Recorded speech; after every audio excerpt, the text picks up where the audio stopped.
Battery's dead. The Tesla Powerwalls was the only system that I could buy that would back up my whole house. We've had outages during the snowstorms. We had one hurricane went through and the power line went down. Drag the generator outside. Half the time it's raining or flashlight, so you gotta navigate it through the dark, get everything plugged in, then crank it up. My wife's not going to be able to pull the generator out of the shed like I do because it's just too heavy.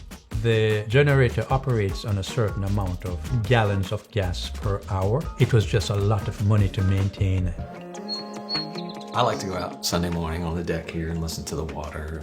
Every Sunday at 10:15, his diesel mammoth generator trips over and goes for 15 minutes and just blares. And I'm like, There's no noise from the Powerwall, not even a buzz.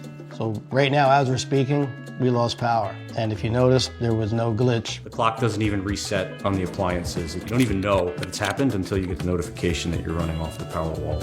It was seamless. Having a nice, cool, dry house in the summer because it's fully paid for by the sun. To get the Powerwalls was more cost effective versus getting the generator system.